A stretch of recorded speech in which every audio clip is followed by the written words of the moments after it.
everyone, how are you?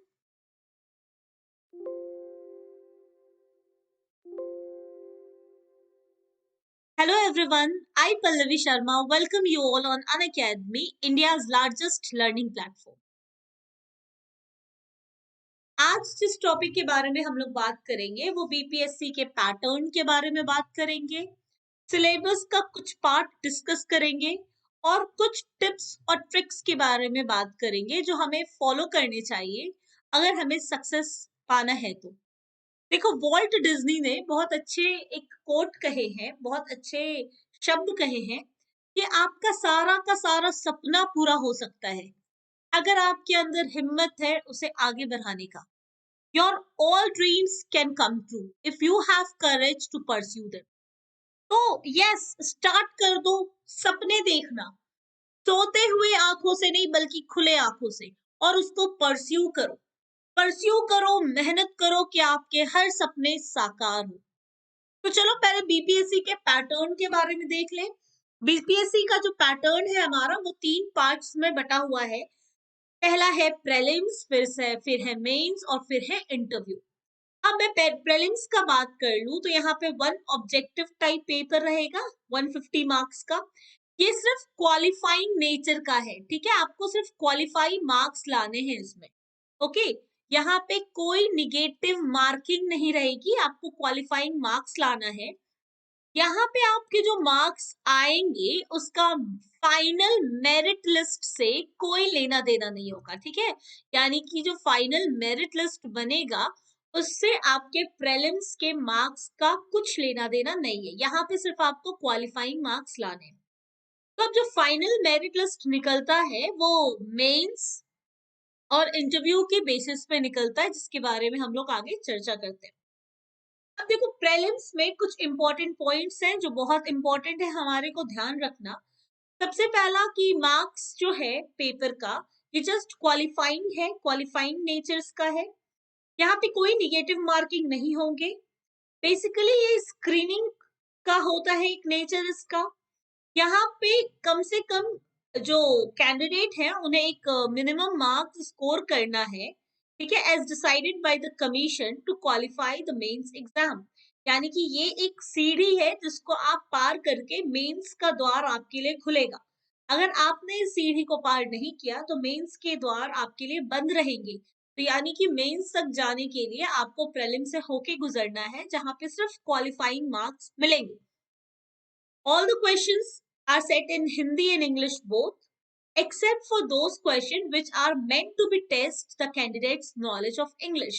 तो basically अंग्रेजी और हिंदी दोनों माध्यम में आपको जो क्वेश्चन प्रश्न पत्र है वो मिलेंगे, लेकिन जो इंग्लिश का क्वेश्चन है वो इंग्लिश में ही रहेगा, जहां पे आपके अंग्रेजी को के नॉलेज को हमें जांचना है। ओके, उसके बाद मेंस के लिए कुछ बातें हैं जो ध्यान में रखनी है।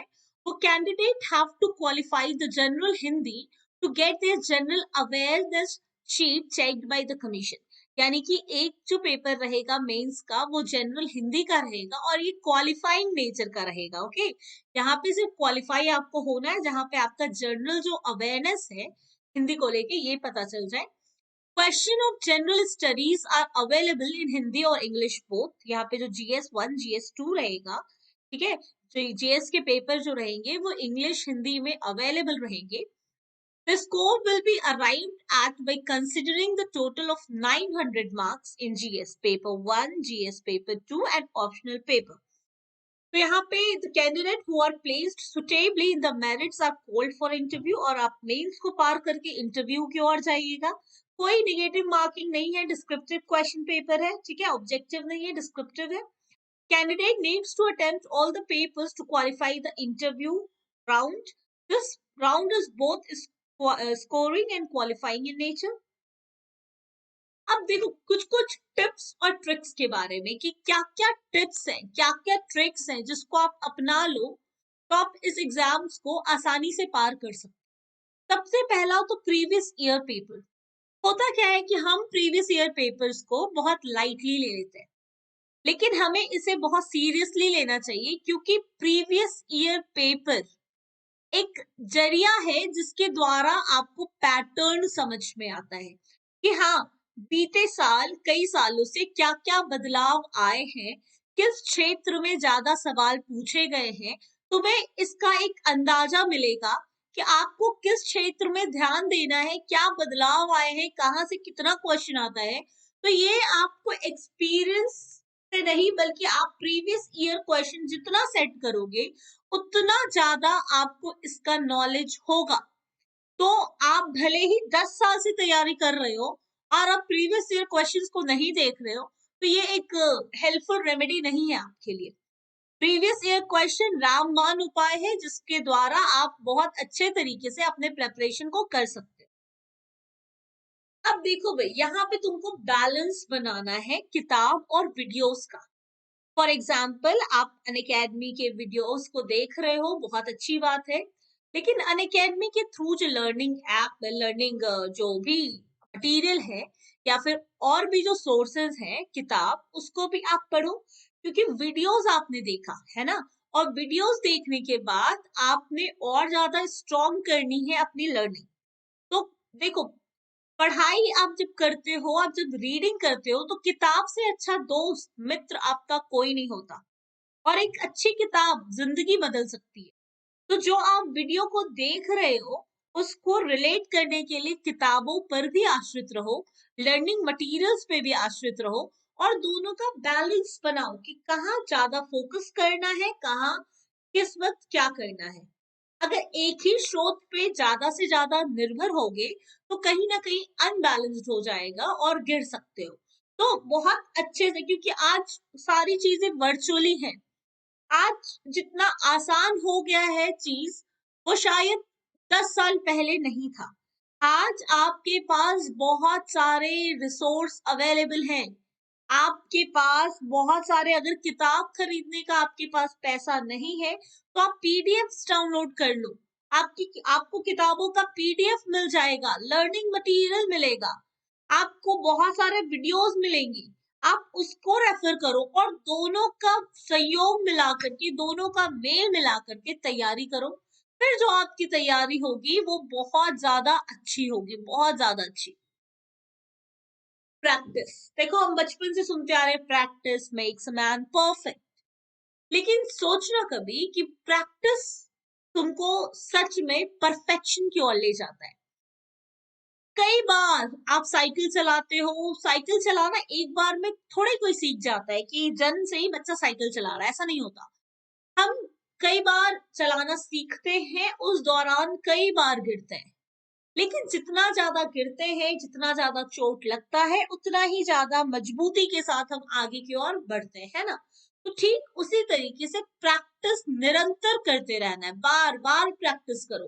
जितना ज्यादा आप प्रैक्टिस करोगे, जितना ज्यादा आप टेस्ट, क्विज में पार्टिसिपेट करो क्विज में पार्टिसिपेट करोगे, जितना ज्यादा आप अपने आप को एनालिसिस करोगे, उतना ज्यादा आपके लिए बेनिफिट रहेगा, उतना ही ज्यादा आपके लिए फ्रूटफुल रहेगा।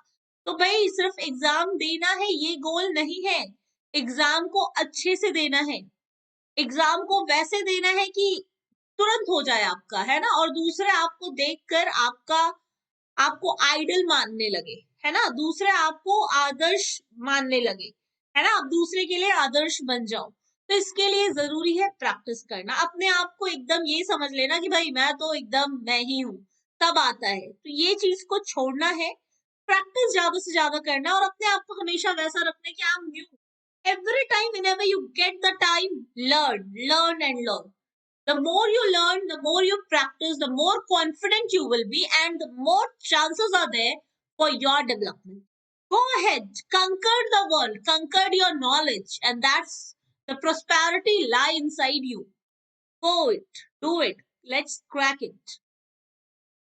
Keep on writing. और बहुत सारे बच्चों को ये बहुत बोरिंग लगता है ना, बहुत सारे बच्चे को ये बहुत बोरिंग लगता है राइटिंग एंड ऑल। देखो, जितना ज्यादा आप लिखोगे, जितनी ज्यादा आप प्रैक्टिस करोगे लिखने का, ये आपके लिए उतना ही ज्यादा स्ट्रॉन्ग पॉइंट है। हमारे पेरेंट्स हमेशा बोलते थे कि पढ़ो पढ़ो, लिख के पढ़ो।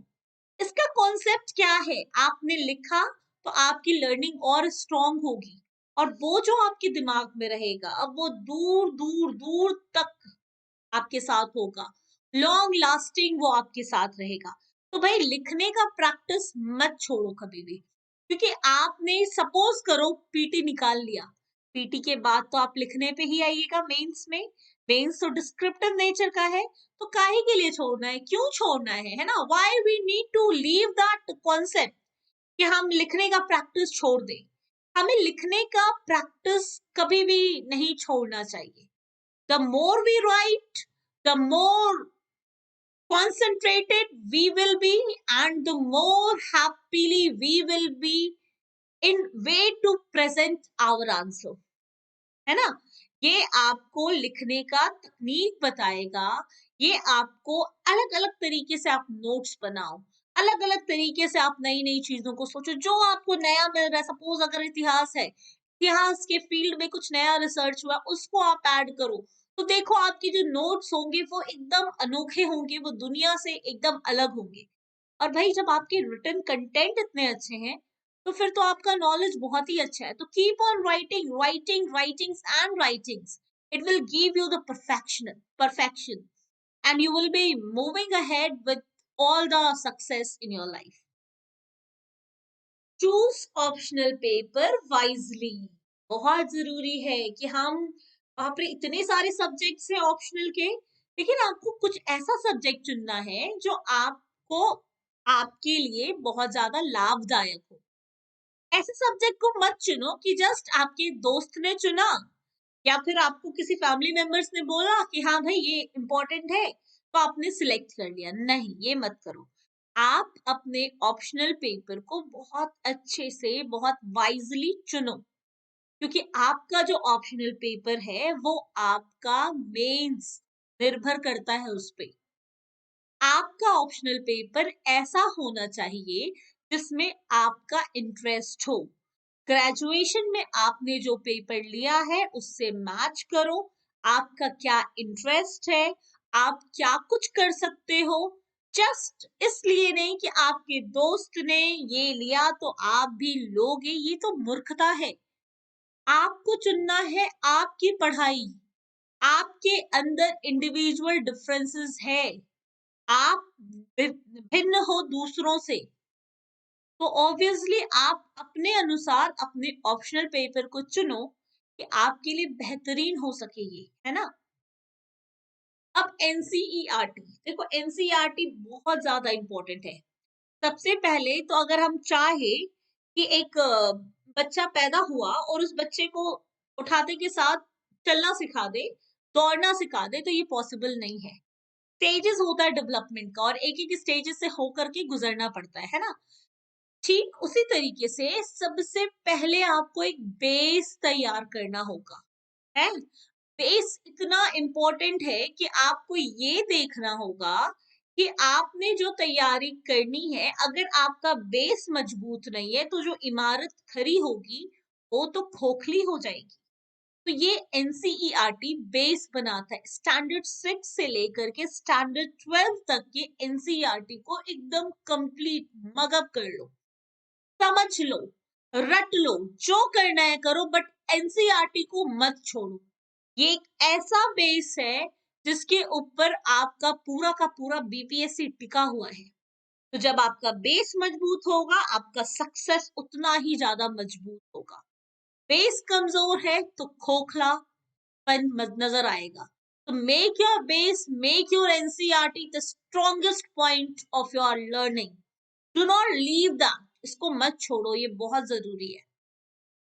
न्यूज़पेपर बहुत, देखो होता क्या है, बीपीएससी में पीटी निकालोगे तभी तो आगे जाओगे। आपको करंट अवेयरनेस के बारे में पता होना चाहिए, आपकी आसपास दुनिया में दूर दराज क्या बातें हो रही है, क्या नहीं हो रहा है। इंडिया एक ग्लोबल कंट्री है, आप इसके सिटीजन हो। आपको कहीं ना कहीं एक आदत बना लेना चाहिए न्यूज़पेपर का। आप न्यूज़पेपर पढ़ो, आपको रीडिंग हैबिट डेवलप होगा। आप न्यूज देखो, लिसनिंग एबिलिटी डेवलप होंगे उससे। आप चीजों को बेहतरीन तरीके से सीख सकते हो, आपको कंप्लीट नॉलेज हो सकता है देश विदेश आस पास क्या हो रहा क्या नहीं हो रहा सारी चीजों के बारे में। और इससे आपका ना केवल पीटी बल्कि मेंस में भी बहुत इंपॉर्टेंट रोल ये प्ले करेगा। तो मेरी बात मानो तो डोंट वेट फॉर टुमारो कि ठीक है कल से शुरू करेंगे, आज अभी से स्टार्ट करो अपने। यार तुमको जानना है कि तुम्हारे आसपास क्या हो रहा है। इट्स नॉट अबाउट बगल वाले घर में क्या हो रहा है, इट्स अबाउट कि तुम्हारे आसपास दुनिया में, स्टेट में, वर्ल्ड में क्या हो रहा है ये जानना बहुत जरूरी है। ठीक है, तभी आप कुछ समझ पाओगे। साइंस टेक्नोलॉजी बहुत तरीके की चीजों को आप समझ पाओगे। अलग अलग कॉन्सेप्ट आपको यहाँ से मिलेगा, चाहे वो पॉलिटिक्स हो, चाहे वो इकोनॉमिक्स हो, चाहे वो सोशल लाइफ हो। तो read this newspaper, go through the news rigorously, बहुत इंपॉर्टेंट है इसके थ्रू जाना। तो चलो, a very thank you all of you. मैंने जो भी टिप्स ट्रिक्स बताए हैं उस पे बहुत ज्यादा जरूरी है आप अमल करें। और हमेशा से आपके सक्सेस के लिए दुआ है हमारे पूरे टीम ऑफ अन अकेडमी का। God bless you all. Thank you, thank you, thank you very much. Have a very blessed day ahead. God bless.